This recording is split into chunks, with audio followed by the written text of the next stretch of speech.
नगर परिषदेच्या निवडणुका अत्यंत मोठ्या जोरदार पद्धतीने पार पडलेल्या आहेत। त्याच अनुषंगाने बारामतीला बहुजन समाज पार्टीचे नगरसेवक निवडून आलेले आहेत, त्यांच्याकडून जाणून घेणार आहे। जय भीम। सर्वात महत्त्वाचं की बारामती शहरामध्ये हे बालेकिल्ला राजकारणाचा समजला जातोय, त्या शहरामध्ये आपण मोठ्या ताकदीने विजय मिळवला आहे। तर त्या निवडणुकीचं स्वरूप कसं होतं आणि कसा संघर्ष केला त्याबद्दल काय सांगा? संघर्ष हा आधीपासून चालू होता, गेल्या 30पेक्षा जास्त वर्षापासून चालू होता। पण ह्यावेळेस जेव्हा आम्ही निवडणुकीला उभे राहिलो किंवा जेव्हा आम्ही तयारी केली आणि प्रचार सुरू केला, तेव्हा आम्हाला लोकांनी खूप सपोर्ट केला। कारण ते लोकच इथल्या प्रस्थापितांना इतके त्रस्त होते की त्यांची कामं बेसिक नीड्स नव्हत्या त्यांच्या फुलफिल होत। बेसिक नीड्स जे आपण म्हणतो की होम, फूड, शेल्टर, ते सुद्धा त्यांना मिळत नव्हतं। त्यामुळे त्यांनीच असं निर्धार केला होता की नाही, आता आपल्याला परिवर्तन हवं आहे आणि आपल्याला एक नव्या चेहऱ्याला, एका नव्या पार्टीला, एका नव्या आयडियोलॉजीला आपल्याला एक चान्स द्यायचा आणि बघायचं आहे। त्यामुळे तसं म्हणायला गेलं तर आम्हाला ह्या निवडणुकीला तितका संघर्ष नाही करावा लागला जितका आम्ही गेले 30 ते 25 वर्ष करत होतो। कारण की ह्यावेळेस लोकांनी आम्हाला इतकं आपुलकीने जवळ केलं की आम्हाला तो गॅप कमी झाला आमचा। आता कसं वाटतंय तुम्हाला? निवडून आला आहात तुम्ही, म्हणजे नगरसेवक झाला आहात, त्याबद्दल काय सांगाल? नक्कीच प्राऊड मोमेंट आहे ते सगळं। एका बाजूला पण माझी रिस्पॉन्सिबिलिटी वाढली आहे। आधी मी फक्त एक मुलगी होते किंवा एक सामान्य नागरिक होते, पण आता मी एक नगरसेविका आहे आणि माझ्या नगराची, माझ्या प्रभागाचीच नाही तर संपूर्ण बारामतीची रिस्पॉन्सिबिलिटी माझ्यावरती आहे आणि ती फुलफिल करण्यात मी कुठेही कमी पडणार नाही। आता ते झोपडपट्टी रिन्यू काय करणार आहेत त्याबद्दल कसा प्रतिसाद? अजून तरी लोकांची ह्याच्याशी काही चर्चा झालेली नाही आहे, पण जे अजितदादा बोलले की त्यांना झोपडपट्टी मुक्त बारामती हवी आहे, तर नक्कीच आमचा प्रयत्न राहणार आहे की, कारण की प्रभाग क्रमांक 14मध्येच झोपडपट्टी आहे बारामतीमध्ये, जो की माझा प्रभाग आहे आणि त्याच्यामुळे त्याची सुरुवात आम्ही आमच्या प्रभागातूनच करणार। आणि लोक जे आता राहतात, ज्या जागेवरती ती लोकं राहतात त्याच जागेवरती त्यांना घरं बांधून मिळतील। आणि त्याचा एक बाजू असेल की आधी घरकुल जे मिळायचं ते कॉन्ट्रॅक्टर, नगरसेवक किंवा प्रस्थापितांच्या सोयीनुसार मिळायचं, तर त्यांना जसं हवं होतं तसं मिळायचं। पण आता ते तसं होणार नाही।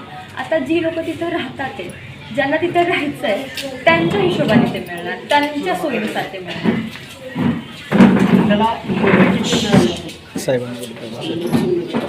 मला एकूण 1628 पर्यंत मिळाली। आतापर्यंत जे शहाजी पवारांची सत्ता आहे त्यापेक्षा अधिक जोरदार ताकदीने तुमच्या अनेक रॅल्या असतील, जल्लोष असेल, मोठ्या ताकदीने होत आहे, त्याबद्दल काय? म्हणजे आता जसं तुम्ही सर्वांना मीडियावाल्यांना माहितीच आहे की खूप दिवसांचा, खूप वर्षाचा संघर्ष होतो, त्यामुळे त्याचं सेलिब्रेशन नक्कीच मोठं होणं गरजेचं होतं। आणि ते एक कार्यकर्त्यांमध्ये किंवा आमच्या पदाधिकाऱ्यांमध्ये पण होतं की ते पण कुठे ना कुठे आशा त्यांची पण चालली होती की कधी येणार। आणि मग जेव्हा ते आलं तेव्हा ते सगळं नाही का खूप जोशामध्ये, खूप आनंद उल्हासमध्ये झालं। कशा प्रकारे ही निवडणूक पाहिली? निवडणूक बाजूला ठेवली गेली तरी बहुजन समाज पक्षाने कधीही बहुजन महापुरुषांच्या विचारधारेला विकलेलं नाही।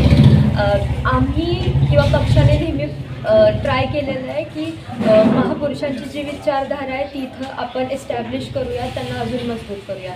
इथंच एक्झाम्पल द्यायचं झालं तर भीमनगर समाज मंदिरमध्ये आपली मान्यवर कांशीराम साहेबांच्या नावाने अभ्यासिका आहे, जिथून आत्तापर्यंत 9 मुलं क्लास 1 अधिकारी झालेली आहे, कोणतीही सत्ता आमच्याकडे नसताना।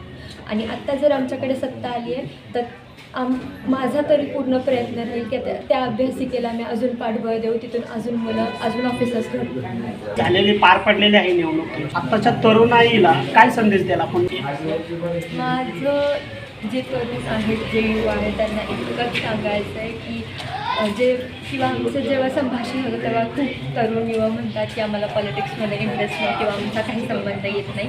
तर मला त्यांना एवढंच सांगायचं की तुमचा संबंध किंवा तुमचा इंटरेस्ट पॉलिटिक्समध्ये असला पाहिजे, कारण की इव्हेंच्युअली तेच तुमचं फ्युचर, तुमच्या येणाऱ्या पिढीचं फ्युचर डिसाईड करतात. आणि जर तुम्ही तर तुमचं फ्युचर एका अशा व्यक्तीच्या हातात देणार असेल जो की केपेबल नाही आहे, ज्याच्याकडे कोणताही एलिजिबिलिटी नाही आहे, तर आय गेस तुम्ही तुमचं फ्युचर एक पणाला लावताय. आणि त्यामुळे तुम्ही एक जसं की बाबासाहेब म्हणायचं की आपल्याला एक शासनकर्ती जमात बनायची, त्याची सुरुवात युवकांनीच केली पाहिजे. नाही वर्षभर किंवा वर्षाचे 12 महिने तुमचं पॉलिटिक्सकडे लक्ष असलं पाहिजे, तुमचं राजकारणाकडे लक्ष असलं पाहिजे. नाही तुमच्या पंचायत समितीत, तुमच्या ग्रामपंचायतीत, तुमच्या झेडपीमध्ये, तुमच्या नगरपालिकेत किंवा कोणत्याही गव्हर्नमेंट इन्स्टिट्यूटमध्ये तुमच्यासाठी कोणते GR पास होतात किंवा काय पास होतो, किती निधी येतो, या सर्वाचा पाठपुरवठा घेतला पाहिजे ना युवकांनी स्पेशली. कारण की जर तुम्ही म्हणत असता की तुमचं त्याच्यामध्ये इंटरेस्ट नाही आहे, तर मला असं वाटतं कुठे ना कुठे तुम्ही तुमची पिढी पणाला लावताय, तुमची येणारी पिढी पणाला लावताय, तुमचं फ्युचर त्यांच्या हातात देताय किंवा तुमचं फ्युचर अशा हातात देताय जे की केपेबल नाही आहेत, एलिजिबल नाही आहेत त्याच्यासाठी. तर हे होत्या बारामती शहरामध्ये नगर परिषदेचे नगराध्यक्ष मोठ्या ताकदीने निवडून आलेल्या कुमारी संघमित्रा काळूराम चौधरी. 31 वर्षाचा संघर्ष काळूराम चौधरी यांनी मोठ्या ताकदीने लढले. कॅमेरामन राजेश पवार साहेब, मी सिद्धेश्वर वाघ.